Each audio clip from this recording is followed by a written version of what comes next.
Hello students, welcome to logical academy. बच्चों, आज है हमारी video number 73 and video number 73 के अंदर हम एक न्यू बुक स्टार्ट करने वाले हैं जिसका नाम है एनालिसिस ऑफ फाइनेंशियल स्टेटमेंट। बच्चों, ये आपका एडिशन है। आज इस बुक का हम फर्स्ट चैप्टर पढ़ने वाले हैं। ठीक है अरुण बेटा, सब बच्चे अपना फ़ोन वाइब्रेशन पे कर लो, रिंग किसी का ना हो बेटा। अच्छा बच्चों, आप सबसे पहले मुझे ये बताओ, आपकी जो +1 की अकाउंटिंग थी और +2 की अकाउंटिंग है उसमें क्या डिफरेंस है। जब हमने फर्स्ट बुक स्टार्ट की थी ये क्वेश्चन आपसे पूछा गया था, इसका आंसर भी दिया गया था। अब आप सब बताओ +1 की अकाउंटिंग एंड +2 की अकाउंटिंग में डिफरेंस क्या है।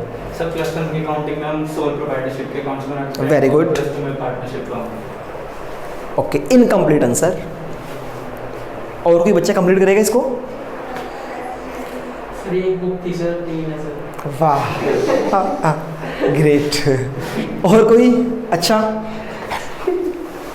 नहीं?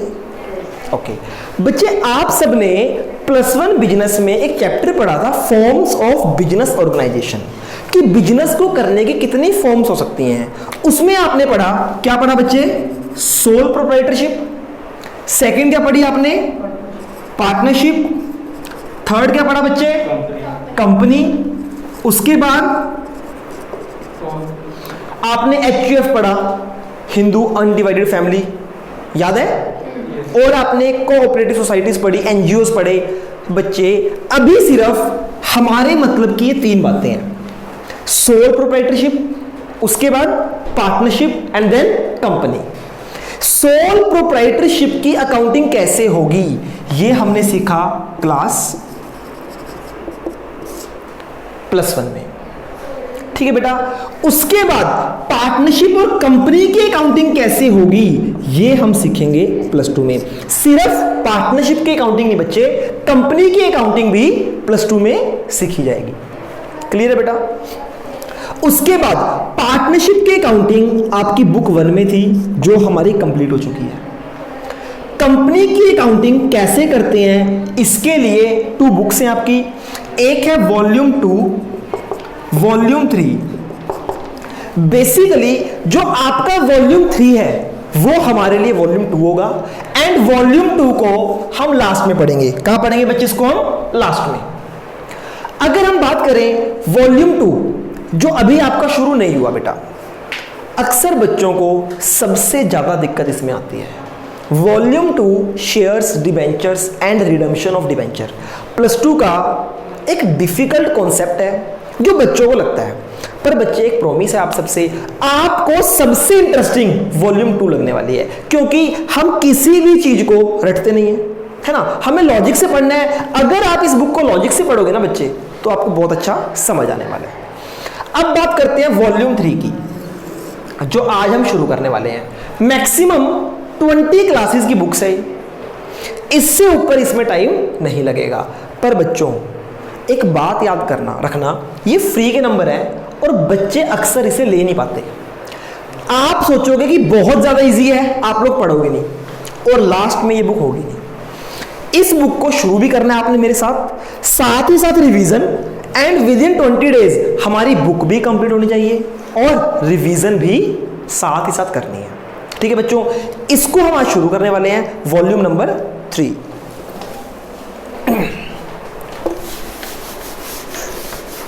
चैप्टर नंबर 1 क्या है इसका बेटा बताओ? चलो हल्का सा मैं आपको डिफरेंस बताता हूं। आपको बताया मैंने पार्टनरशिप और कंपनी में क्या डिफरेंस है, पता है आप सबको? +1 पढ़ के आए हो आप सब? शक्लें देखो ऐसी बना रहे हो ना जिसे पहली बार नाम सुन रहे हो। क्या डिफरेंस है?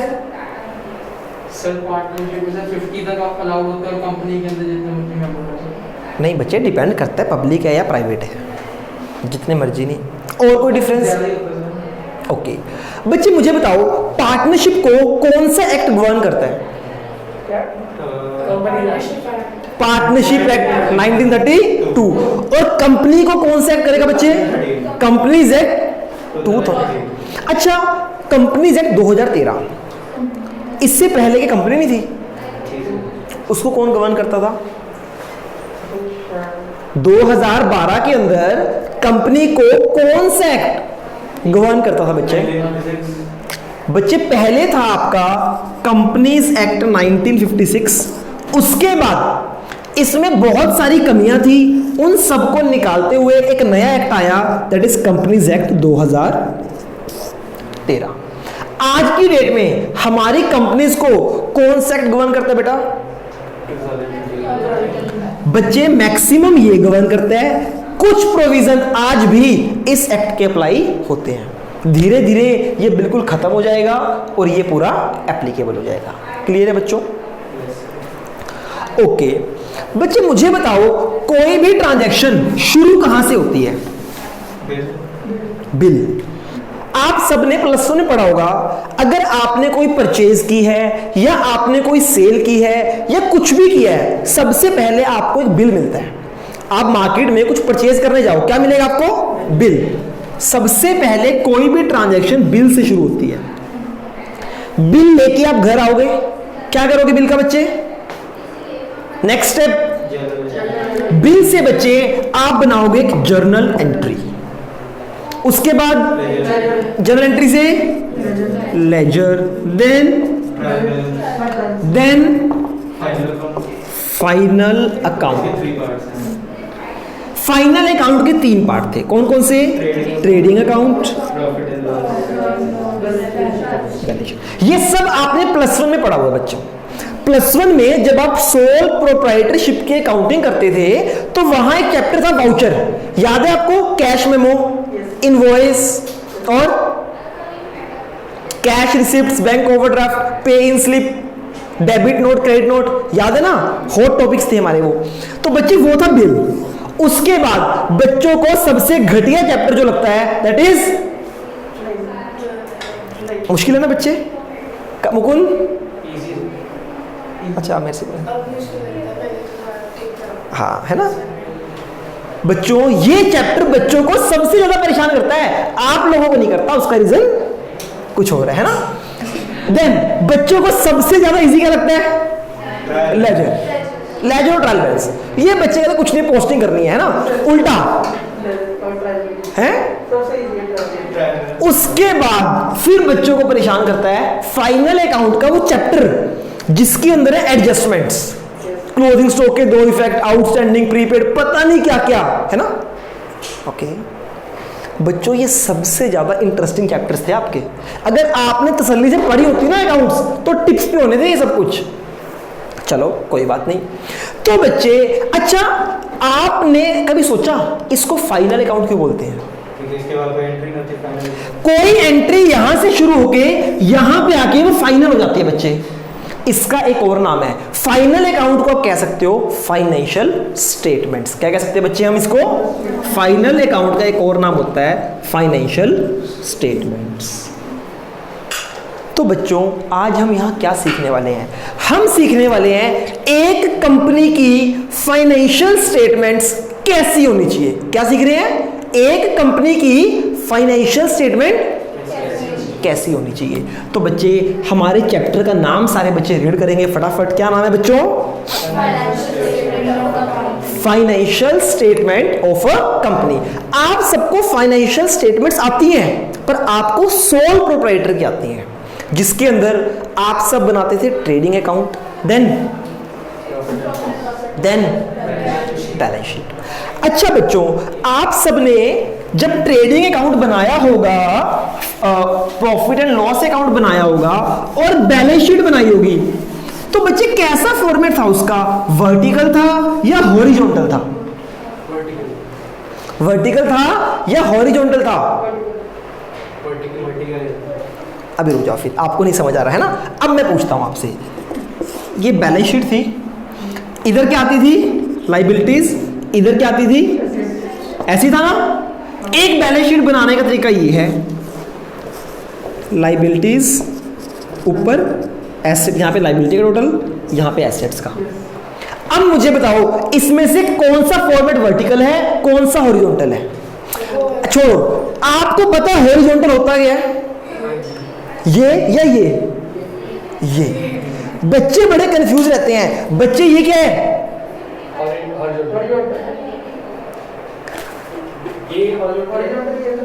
4 बच्चे देखो बच्चों, ये हॉरिजॉन्टल होता है। जो ये लाइन होती है ना राजे, ये हॉरिजॉन्टल होता है। ये क्या होती है? वर्टिकल। आप सब कैसे हो? ओ वर्टिकल हो आप सब हॉरिजॉन्टल। हाँ मैं बताता हूँ, चलो बताओ आप। हॉरिजॉन्टल एच से शुरू होता है और एच की बीच वाली डंडी ऐसे होती है। उससे ही होता है बेटा, यही तरीका है बच्चे। हॉरिजॉन्टल देखो, जो बचा वी देखो, ये देखो वी देख लो कैसा है, नीचे की तरफ इशारा। वी नीचे की तरफ है ना। चलो जी, क्लियर हुआ बच्चे? हॉरिजॉन्टल मतलब पढ़ा दो प्लेन। हाँ वेरी गुड, ठीक है। अच्छा बताओ अब बताओ इसमें से हॉरिजॉन्टल फॉर्मेट कौन सा है, वर्टिकल फॉर्मेट कौन सा है? अच्छा छोड़ो, आप बताओ बेटा। ये सबसे शांत बच्चा है मेरा, बताओ बेटा। ये नालायक है सारे, छोड़ दो इनको, बताओ आप।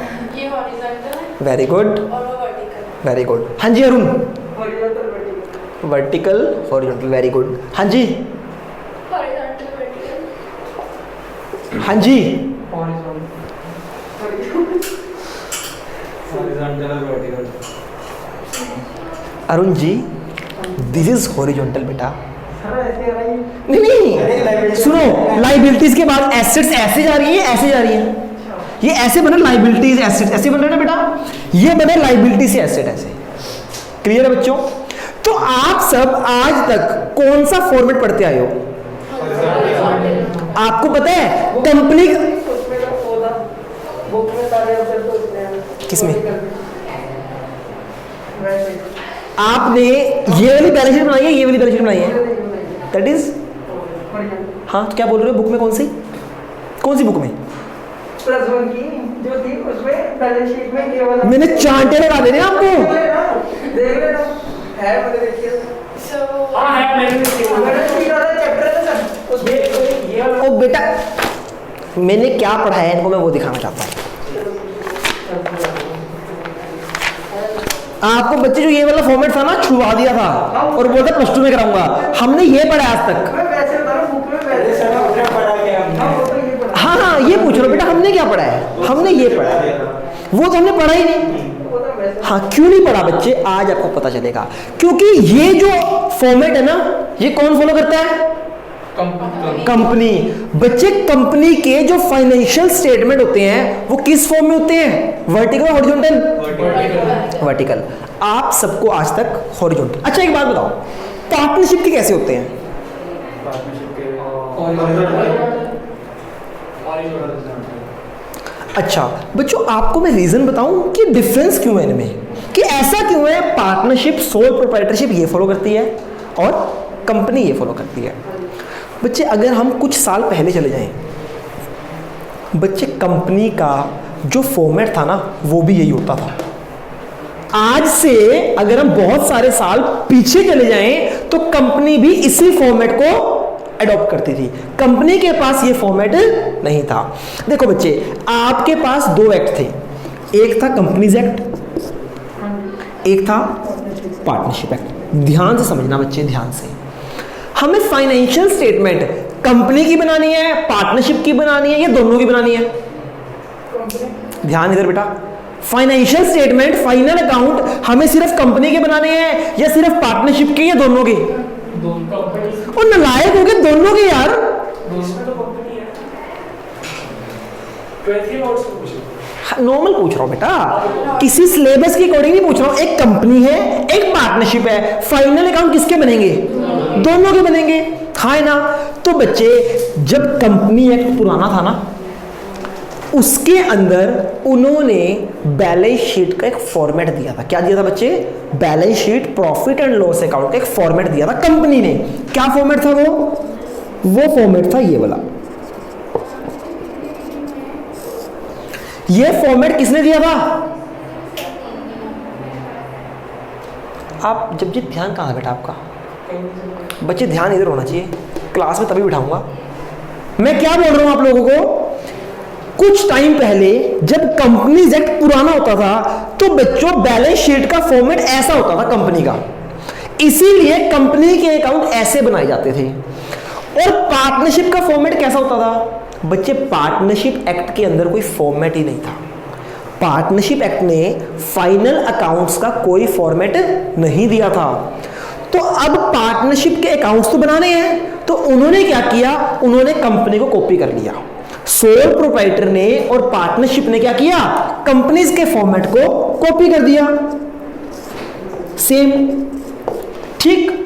अब धीरे धीरे कंपनीज एक्ट में चेंज आया, धीरे धीरे कंपनीज एक्ट में चेंज आया, और कंपनीज एक्ट ने अपना फॉर्मेट चेंज करके कर दिया लायबिलिटीज अपॉन एसेट, ये वाला फॉर्मेट कर दिया। तो बच्चे क्या इनको चेंज करना जरूरी है? इनको पार्टनरशिप को नहीं, बच्चे कॉपी करते थे। इन्होंने बोला कि हमें पुराने वाला तरीका रास आता है। तो बच्चे आज भी जो पार्टनरशिप है और सोल प्रोप्राइटर है वो एक पुराना ओल्ड मेथड जो है उसको फॉलो कर रहे हैं, पर वहीं पर जो हमारी कंपनीज हैं उसको कंपनीज एक्ट को फॉलो करना मैंडेटरी है। कंपनीज एक्ट में चेंज आया, इसलिए कंपनीज एक्ट के जो बैलेंस शीट थी वो बच्चे उसमें भी चेंज आ गया। क्लियर है बेटा? इतनी बात क्लियर है? आपको पता है हमारे कंपनीज एक्ट में बहुत सारे शेड्यूल हैं। क्या है बच्चे?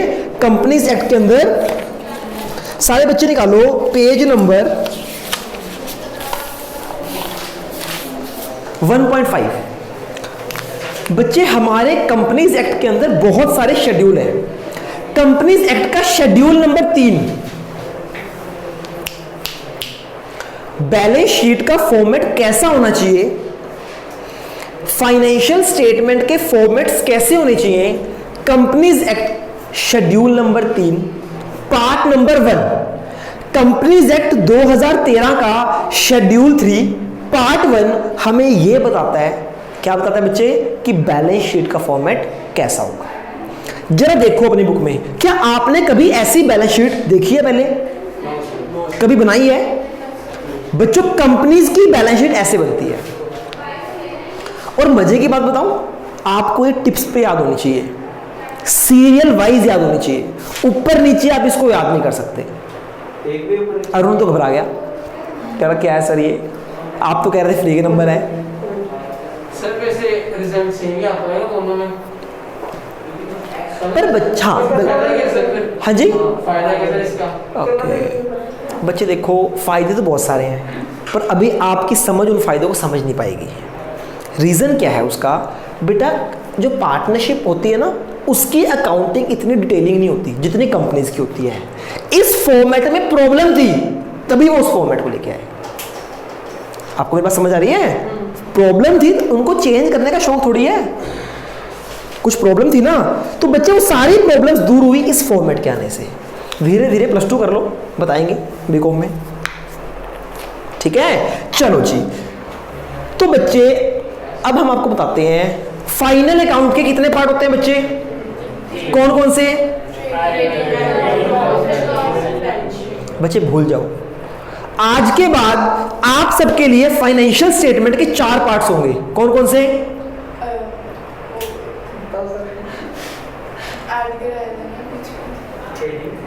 ट्रेडिंग नहीं होता, अब कोई ट्रेडिंग अकाउंट नहीं होगा। आपकी होगी बच्चे balance sheet, profit and loss accounts, notes to account and cash flow statement आते हैं। सर ये बैलेंस शीट क्या होती है? आप सबको पता है। प्रॉफिट एंड लॉस अकाउंट क्या होता है? वहां पर आप ट्रेडिंग अकाउंट को अलग बनाते थे, प्रॉफिट एंड लॉस को अलग, अब कंबाइंड करके बनेगा प्रॉफिट एंड लॉस अकाउंट। और इसको प्रॉफिट एंड लॉस अकाउंट नहीं कहते, क्या कहते हैं? Statement of profit and loss account. क्या बच्चे? कंपनी में प्रॉफिट एंड लॉस अकाउंट को प्रॉफिट एंड लॉस अकाउंट क्या कहते हैं? That is SPL, balance sheet and SPL. Clear है बच्चे? अब पॉइंट, सर ये नोट्स टू अकाउंट्स क्या है ना? क्या पता है बच्चे कैश फ्लो स्टेटमेंट क्या है? सुना है बच्चे? देखो, notes to account and cash flow statement ये दोनों आपके लिए नए हैं। बेसिकली क्या है, आप सब समझते हो वर्किंग नोट्स। आप जब बैलेंस शीट बनाओगे तो कुछ वर्किंग करनी पड़ती है ना डेटर के लिए, बच्चे that is called notes to account. Balance sheet या प्रॉफिट एंड लॉस अकाउंट्स बनाते हुए जो भी आपको वर्किंग नोट्स चाहिए होते हैं that is known as notes to account. For example marker मेरे पास ही है। बच्चों देखो, नोट्स टू अकाउंट क्या होता है, ध्यान से समझना बेटा। बच्चे सपोज करो ये बैलेंस शीट है, इधर लायबिलिटीज, इधर एसेट्स। बच्चे आप सबके एक एसेट होते हैं डेटर। क्या है बच्चे? डेटर। बच्चे एक कंपनी में डेटर क्या होते हैं? कंपनी ने जिससे पैसा लेना है, हमने जिससे पैसा लेना है वो हमारे डेटर है। बच्चे फॉर एग्जांपल मुझे आकाश से लेना है, अरुण से लेना है, मुकुंद से लेना है। किसी की फीस नहीं आई? सर मैंने कार्तिक कर दी? अच्छा चलो, मुकुंद से नहीं लेना, कार्तिक से लेना है, खुशी से लेना है। खुशी हो आप ना, आपकी आई वैसे फीस। खुशबू से पैसे लेने हैं, जबजीत से। एक कंपनी के अंदर 100 डेटर हो सकते हैं। बच्चे बैलेंस शीट के अंदर आप 100 डेटर्स का नाम नहीं लिख सकते, बैलेंस शीट बहुत बड़ी हो जाएगी। तो आप क्या करते हो, आप डेटर का अलग से एक कॉलम बना देते हो, वर्किंग नोट नंबर 1। इधर देखो सारे, डेटर का अलग से कॉलम बना दिया आपने, 100 डेटर्स यहां लिख दिए और टोटल आ गया सपोज करो 2 लाख रुपीज। आप बैलेंस शीट में लिख दोगे डेटर 2 लाख रुपीज, यहां पे कॉलम होएगा नोट नंबर वर्क, यहां लिख दोगे 1। क्या मतलब है इसका?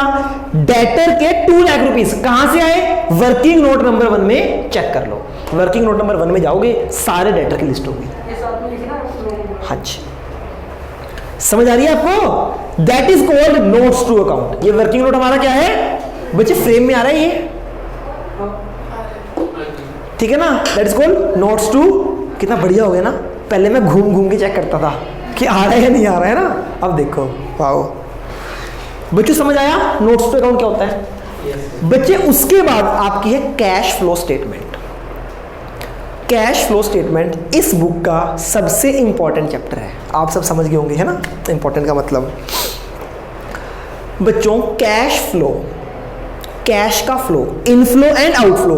कंपनी के अंदर कितना कैश आया, कंपनी से कितना कैश गया, कैश का इनफ्लो, कैश का आउटफ्लो एक अलग स्टेटमेंट में रिकॉर्ड किया जाता है कि कंपनी के पास कितना कैश आया और कितना कैश गया। That is known as cash flow statement. ये भी पार्ट है फाइनेंशियल स्टेटमेंट का। आई होप क्लियर है। तो मुझे बताओ फाइनेंशियल स्टेटमेंट के कितने पार्ट्स हैं? 4। कौन कौन से? Balance sheet, second statement of profit and loss account, not profit and loss account. क्या है बच्चे? प्रॉफिट एंड लॉस अकाउंट पूरा चंडीगढ़ बोल रहा होगा, आप सब अलग कैसे हो गए बच्चों? आपने क्या बोलना है? इतनी बारीकी से कोई नहीं देखने वाला, पर हमें नॉलेज झाड़नी है ना कि हाँ हमें आता है, तो कैसे पता चलेगा?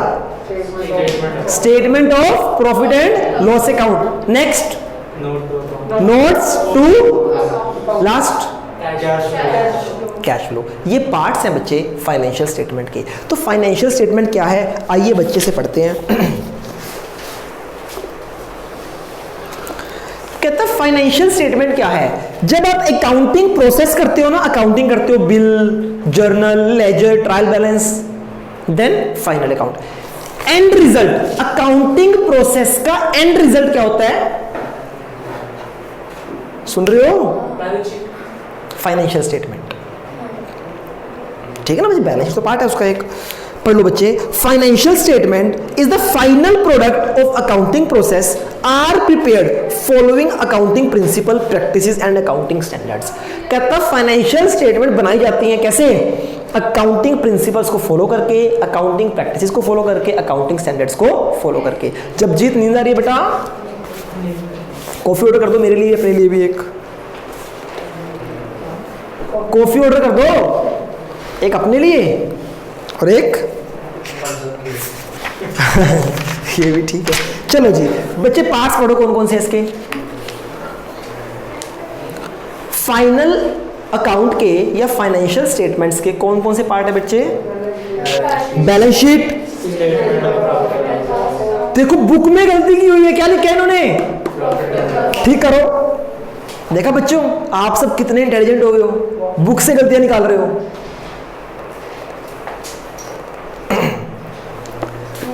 लिखा है बच्चे सेकंड लाइन में, statement of profit and loss, underline कर लो उसको। थर्ड क्या बच्चे? फोर्थ क्या बच्चे? आ जाओ बेटा।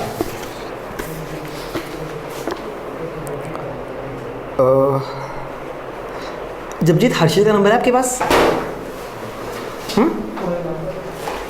कॉल करना, पूछना क्लास में आ रहा है वो, मेरा नंबर ऑफ है, कभी वो ट्राई करता रहे, उसको क्लास में नहीं पता।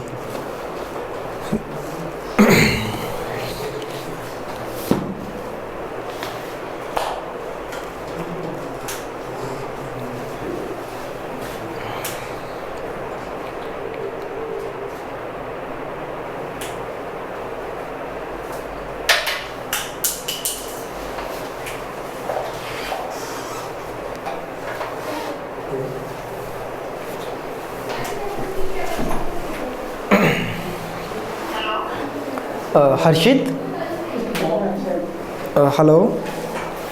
हेलो, हाँ जी, गुड आफ्टरनून मैम, पंकज बात कर रहा हूँ। मैम, हर्षित क्लास में आएगा आज? मैंने किया था आपको मैसेज ना। ओके, ठीक है मैम, ठीक है, चलो ठीक है। हाँ हाँ, नहीं ठीक है मैम, ठीक है मैम, चलो फिर आपसे बात नहीं बात करते हुए ना, मैं क्लास में था, कोई बात नहीं, ठीक है मैम, ठीक है। 7 अकाउंट्स के है मैम। हेलो मैम, क्लास के बाद फिर मैं आपसे बात करता हूँ, ठीक है? ओके, हाँ जी, दे देंगे। बच्चों देखो, अब हमें पढ़ना है फाइनेंशियल स्टेटमेंट के 4 पार्ट्स हैं। एक है बैलेंस शीट, सेकंड है प्रॉफिट एंड लॉस या फिर statement of profit and loss account, third, fourth cash flow के लिए एक अलग से चैप्टर है, इस बुक का last chapter, cash flow statement. Cash flow क्या होता है, क्यों होता है, कैसे होता है, सब कहाँ सीखेंगे हम? लास्ट चैप्टर में। नोट्स टू अकाउंट कोई सीखने की चीज नहीं है बच्चे। तो एक तरह से फाइनेंशियल स्टेटमेंट के 4 पार्ट्स थे, 2 हमारे हो गए। कितने रहेंगे? सिर्फ 2। वो 2 पार्ट्स इस चैप्टर में सीखने हमें कि बैलेंस शीट कैसी होगी और statement of profit and loss account कैसा होगा। तो आइए बच्चे, सबसे पहले बताओ, जो बैलेंस शीट का फॉर्मेट है किसने प्रिस्क्राइब किया? ये कंपनीज एक्ट 2000, कौन से शेड्यूल के अंदर? Schedule number 3। कौन से पार्ट के अंदर? 1। बच्चे, शेड्यूल नंबर 3 पार्ट 1 क्या बताता है हमें? बैलेंस शीट का फॉर्मेट कैसा होगा, और कैसा होगा आप सबकी बुक्स में बच्चों देख लो। हाँ जी, आइए बच्चों, एक और मजे की बात बताऊं, ये जो पहला चैप्टर है और सेकंड चैप्टर है, ये स्कूल्स में नहीं पढ़ा जाता। टीचर बोलेंगी बच्चों खुद पढ़ लो, इतना तो आप कर ही सकते हो, थ्योरी का चैप्टर है। बच्चे भी कहते हैं 4 चैप्टर हो जाएंगे ना। फिर जब बच्चा पढ़ता है ना इसको, ओहो ये क्या है, कुछ नहीं समझ आता बेटा। ये चैप्टर आपको यहीं पढ़ाया जाएगा बच्चे, और बहुत सारी क्लासेस में आप अपने फ्रेंड से पूछ सकते हो, ट्यूशंस पर भी बच्चे नहीं कराया जाता है। और इस चैप्टर में से 6 मार्क्स 6 नंबर का क्वेश्चन आना ही आना है, कोई कैलकुलेशन नहीं है, सिर्फ आपको अपने माइंड में रजिस्टर्ड करना है चैप्टर ये वाला, सिर्फ याद करना है इसको। ठीक है बच्चों, शुरू करें। Okay, name of the company, balance sheet के टॉप पर क्या आएगा बच्चों? फिर आएगा बैलेंस शीट एज एट, जो भी डेट होगी। देन पर्टिकुलर्स, 2 पार्ट्स की है बच्चे। हाँ जी बेटा, समझते हैं इसको। बच्चे अभी तक आप क्या लिखते थे? आप लिखते थे लायबिलिटीज एंड एसेट्स। इधर ध्यान बच्चों, आप लिखते थे एक साइड लायबिलिटीज, एक साइड एसेट्स। कंपनी के केस में लायबिलिटीज को लायबिलिटीज नहीं कहा जाता, क्या कहा जाता है? Equity and liability. क्या कहा जाता है बच्चों? अब आप कभी भी यहां पर सिर्फ लायबिलिटी वर्ड यूज नहीं करोगे। और एसेट्स को आज भी क्या कहा जाता है? एसेट्स। एसेट्स आपकी एसेट्स रहेंगी और लायबिलिटीज क्या बन चुकी हैं? सर क्या मतलब है इक्विटी का? बच्चे मैं आपको हल्का सा बताता हूं। आप सबने शेयर्स पढ़े होंगे, कंपनीज के शेयर होते हैं इक्विटी शेयर्स। पढ़े हैं बच्चे equity share, preference shares schools में थोड़ा बहुत? बच्चों अभी हम शेयर्स पढ़ेंगे, वहां बताएंगे कि इक्विटी शेयर्स क्या होता है। इक्विटी शेयर की वजह से यहां पर नाम आ गया बच्चे इक्विटी। जो कंपनी के मालिक होते हैं, ओनर ऑफ द कंपनी, उसको क्या कहा जाता है? Equity share holder. क्या कहा जाता है बच्चे? Equity share holder. ओके, अच्छा जी बच्चे मुझे बताओ, अब हम बात कर रहे हैं लायबिलिटीज की। बेसिकली जो कंपनीज की लायबिलिटीज होती है ना बच्चे, वो 2 पार्ट्स में डिवाइड होती हैं। बच्चों देखो, देखने में ये फॉर्मेट बहुत बड़ा लग रहा है आपको, अगर मैं आपको आधा घंटा भी दे दूंगा ना, आपसे याद नहीं होना चाहिए। आप मेरी क्लास को ध्यान से सुनो, जब आप क्लास से बाहर जाओगे ना तो आपको ये रटा होगा, टिप्स पे होगा, पर तभी होगा जब आप मुझे सुनोगे। ठीक है बेटा, आपकी आधी टेंशन तो यहीं खत्म हो जाएगी। अभी करे बेटा, एक तो ये ना बड़ी मुसीबत है। चल बच्चे देखो, कंपनी की जो लायबिलिटी होती है ना, कंपनी की मेन 2 तरह की लायबिलिटीज होती है। एक होती है कंपनी की इंटरनल लायबिलिटी, एक होती है एक्सटर्नल लायबिलिटीज। कोई बता सकता है इंटरनल लायबिलिटीज क्या होती है, एक्सटर्नल लायबिलिटीज क्या होती है? कंपनी के पार्टनर्स की वो अपने पार्टनर्स इंटरनल होती है और एक्सटर्नल बाहर आउटसाइड इंटरनल के पार्टनर्स होती है, एक्सटर्नल सर एक्सटर्नल क्या होता है? आउटसोर्स। आगे बस इंटरनल अंदर इंटरनल पार्टनर्स की, एक्सटर्नल आउटसाइडर्स की। इंटरनल कंपनीज में पार्टनर्स नहीं होते। जो भी एम्प्लॉय इक्विटी शेयर होल्डर, बच्चे एक्टिव बैठो, शेयर होल्डर एक्टिव है ना। सुनो बच्चों, मैं आपको बिल्कुल बेसिक से उठाता हूँ। वैसे तो आपको टॉपिक पता होना चाहिए, हम बिल्कुल बेसिक की बात करते हैं। कंपनी छोड़ दो, मैं बात कर रहा हूँ एक शॉप की। शॉप की लायबिलिटीज देखते हैं क्या क्या होती है। ये शॉप का ओनर है, क्या है? ओनर। ओनर ने शॉप के अंदर 1 लाख रुपए इन्वेस्ट किए, ओनर ने 1 लाख रुपए कंपनी को दिए, क्या कहलाता है ये? कैपिटल। बोलो जी। कैश और anything in kind invested bye owner into the business is called capital. Owner ने कंपनी को लाख रुपए दिए, दैट इज कॉल्ड। बच्चे मुझे बताओ, क्या ये पैसा कंपनी अपने पास रखेगी या बाद में वापस देना है कंपनी ने? आप सब जानते हो ना, कंपनी ने ओनर को कैपिटल वापस करनी होती है, कंपनी ने फ्यूचर में देना है। तो कंपनी के लिए क्या है ये? एसेट और लायबिलिटी? लायबिलिटी। बच्चे ये जो लायबिलिटी है, ये इंटरनल है या एक्सटर्नल? बच्चे मतलब क्या है इंटरनल का? इंटरनल का मतलब जो कंपनी के इनसाइडर्स हैं उनके लिए कोई लायबिलिटी। तो मुझे बताओ, ये जो ओनर है ये अंदर का बंदा है या बाहर का बंदा है? कंपनी के अंदर का ना। तो जो लायबिलिटी कंपनी की ओनर की तरफ है, टुवर्ड्स ओनर, क्या कहलाती है बच्चे? वो इंटरनल लायबिलिटी। तो बच्चे ये कंपनी की क्या है? Internal liability. एक्सटर्नल क्या होगी? जो कंपनी ने अपने सप्लायर्स को देना है। कंपनी के बाहर से लोग कंपनी को सामान देते हैं। मान लो शॉप है, इसने कहीं से सामान खरीदा 10,000 का, इसको पैसे देने हैं, ये आउटसाइडर है। जो हमें आउटसाइडर्स को पैसा देना होता है, दैट इज एक्सटर्नल लायबिलिटीज या फिर आउटसाइडर लायबिलिटी। क्लियर हुआ बच्चे? तो क्या मैं कह सकता हूं insider liabilities means liability towards its owner, owner के प्रति जो हमारी लायबिलिटी है that is called internal liability. हाँ है ना? समझ आ गई? पक्का? ओके।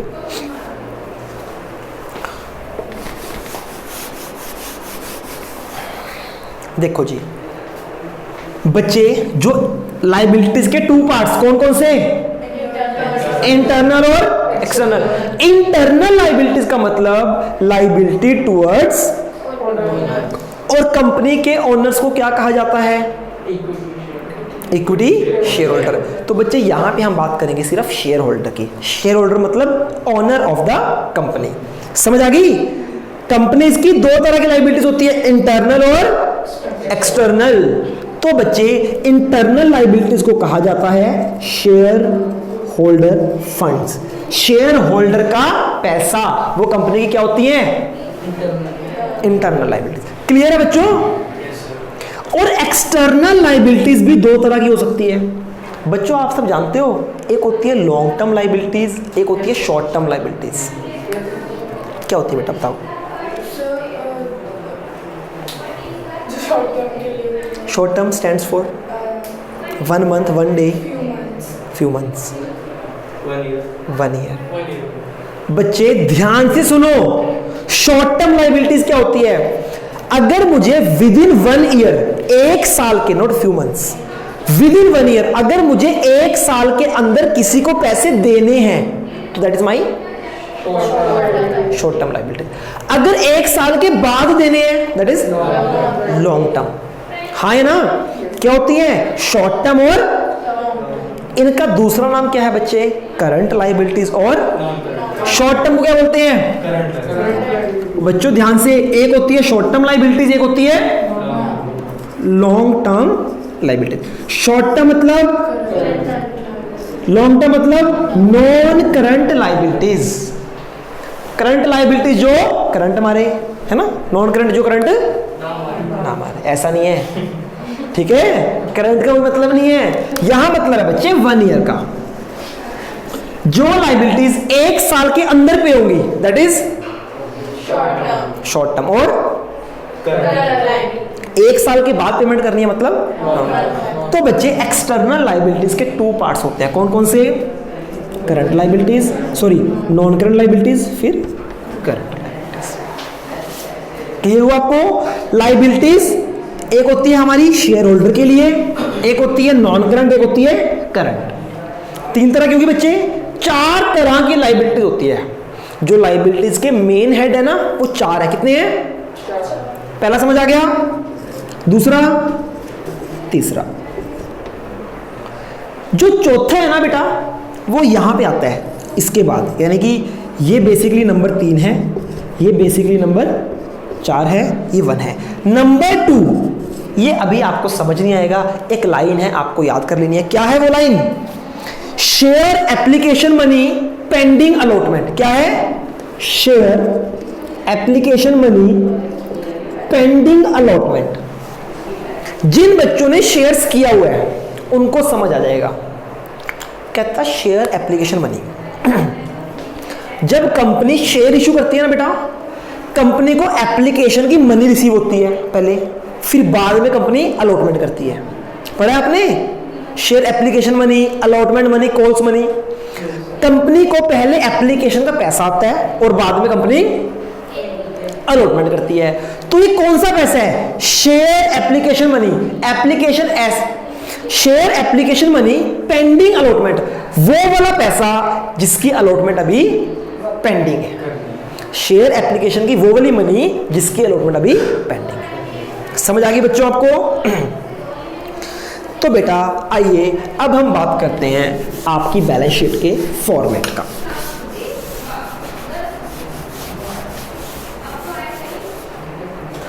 हाँ जी देखो बच्चे, इसका फॉर्मेट कैसा होगा? वर्टिकल फॉर्मेट होगा।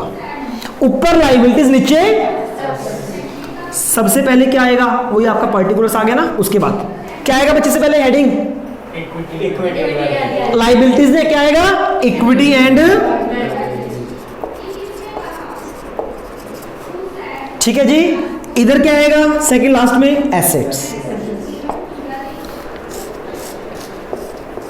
क्लियर है बच्चों? इक्विटी एंड लायबिलिटीज के अंदर कितनी तरह की लायबिलिटी आएगी? 4 तरह की। कितनी तरह की? 4 तरह की।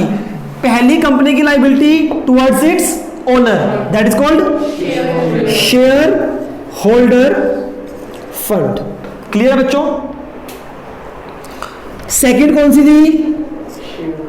Share application money pending.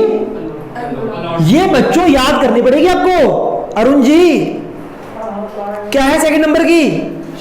छोड़ो यार, पहले यही याद करो। सारे बच्चे पहले यही याद करो, सेकंड नंबर वाली, ये नहीं भूलना आपने। करो शेयर एप्लीकेशन मनी, शेयर की एप्लीकेशन का पैसा जिसकी अलॉटमेंट अभी पेंडिंग है। शेयर एप्लीकेशन मनी पेंडिंग, आप जानते हो ना, शेयर एप्लीकेशन मनी होती है, शेयर अलॉटमेंट मनी होती है, शेयर कॉल्स मनी होती है ना। तो हम बात कर रहे हैं शेयर एप्लीकेशन मनी पेंडिंग। बताओ वाओ, क्या है?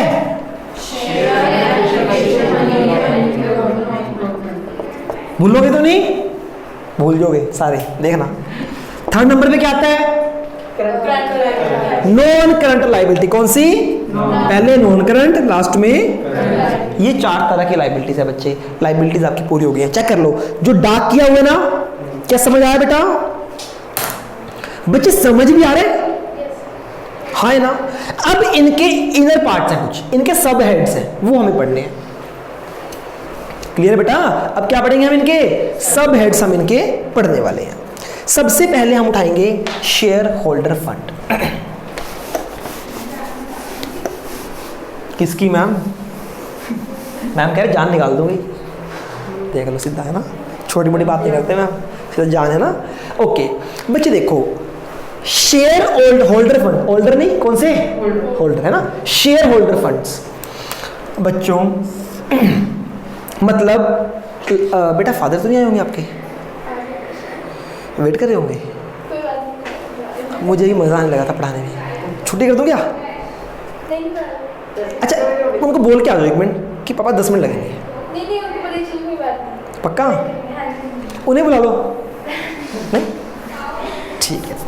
अच्छा जी बच्चे, शेयर होल्डर फंड कंपनी की लाइबिलिटी टुवर्ड्स इट्स ओनर।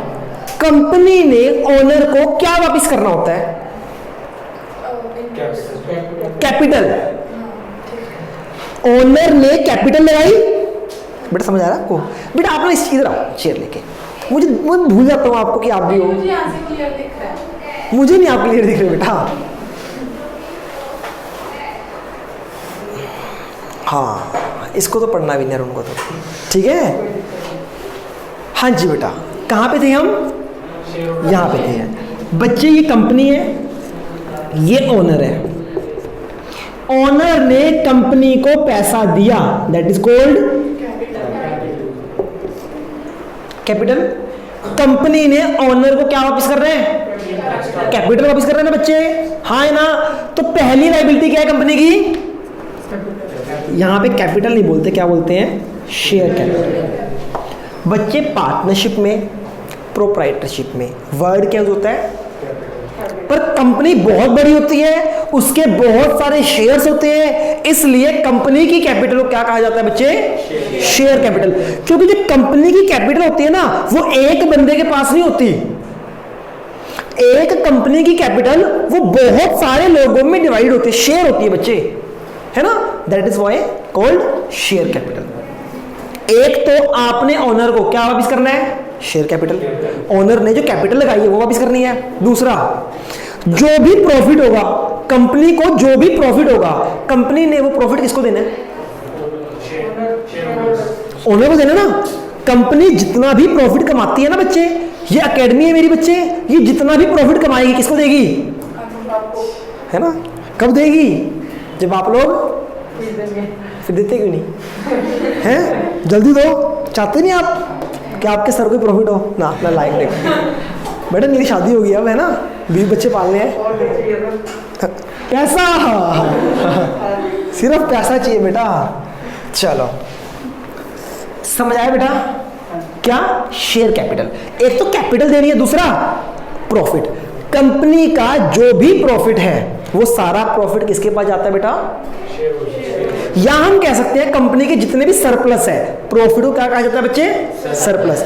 ये कंपनी, अच्छा रिजर्व समझते हो आप सब क्या होता है?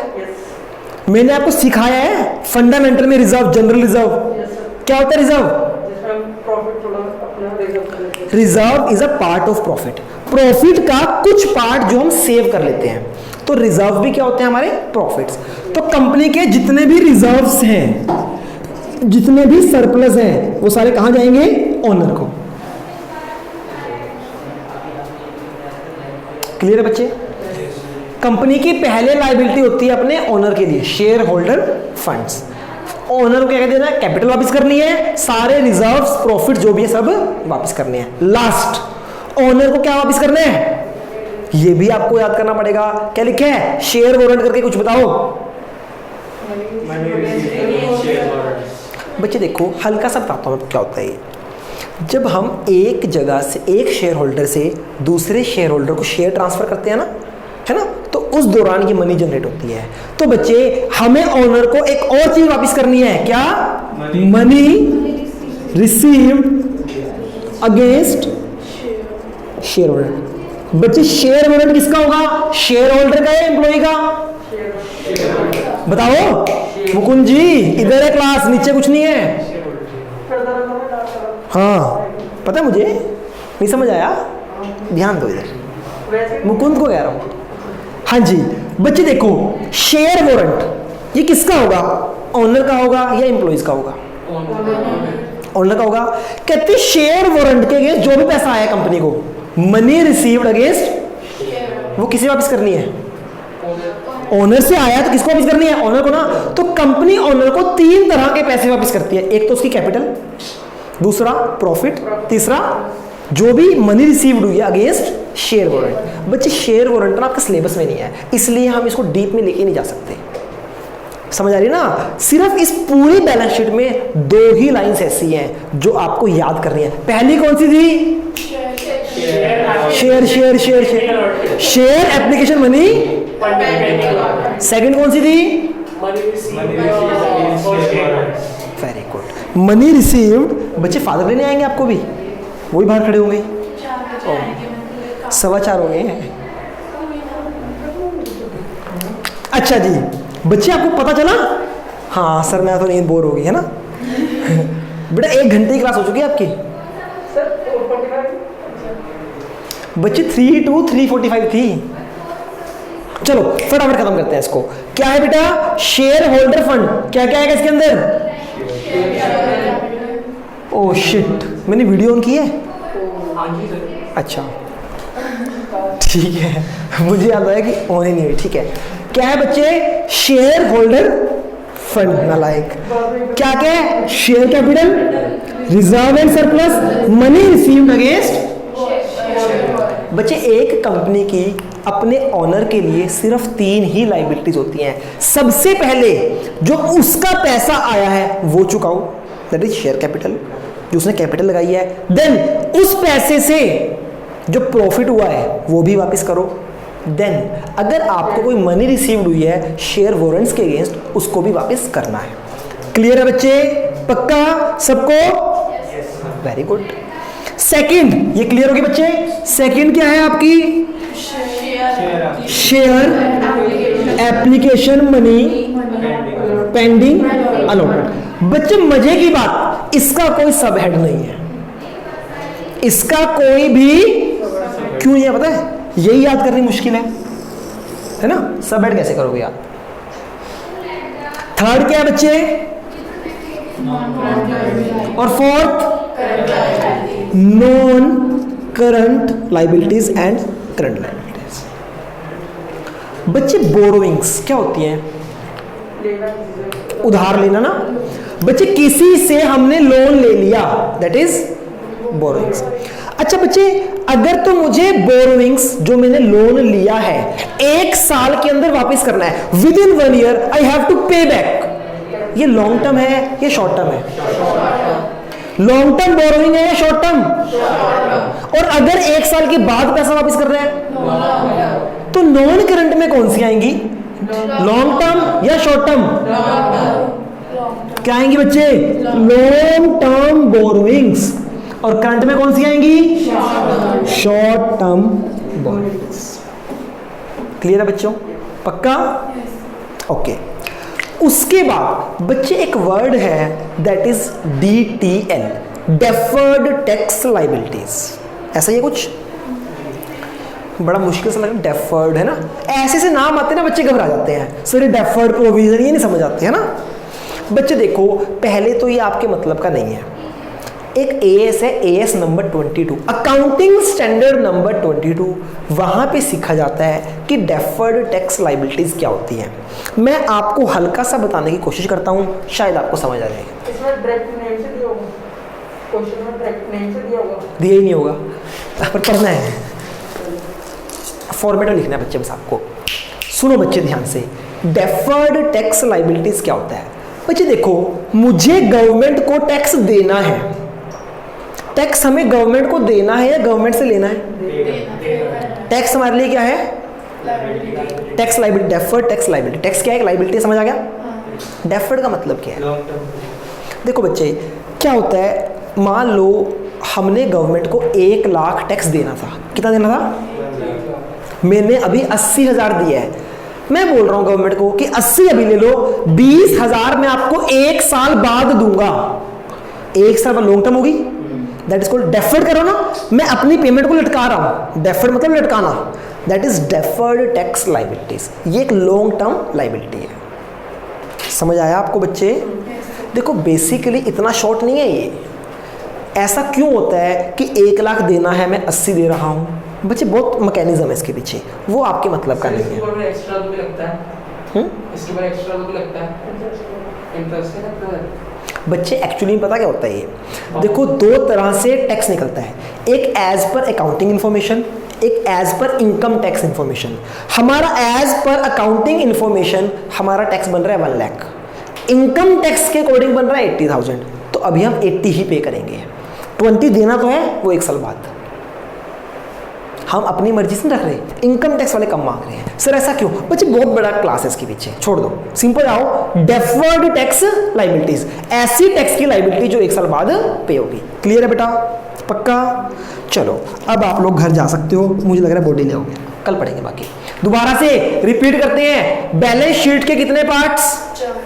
बैलेंस शीट के नालायकों 2। बैलेंस शीट कितने पार्ट? कौन कौन से? इक्विटी एंड लायबिलिटी के कितने पार्ट? कौन कौन से? आराम से।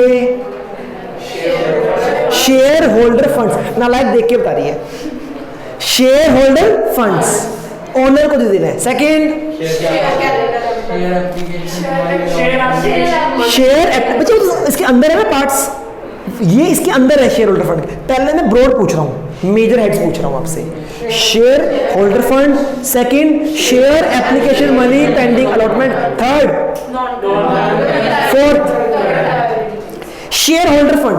हमें ओनर को कौन कौन से पैसे देने हैं? Number 1, number 2, number 3।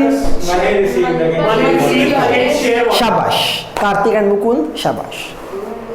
Money received against share warrant. Then second क्या है? मेजर हेड्स और नॉन करंट लायबिलिटीज के अंदर अभी आपको सिखाया long term borrowings and short term borrowings. अभी आप डेफर्ड टैक्स लायबिलिटीज है ना, बेसिकली कल बात करेंगे इसके ऊपर, है ना। कल इसको कंप्लीट कर देंगे बच्चे फॉर्मेट को। अभी इतना याद हुआ, घर जाके इसको याद करके आना है। कल पहले सुनाओगे, फिर बेटा देखो कल टाइमिंग, आज की क्लास में इतना ही। कल मिलते हैं, तब तक के लिए गुड बाय, टेक केयर।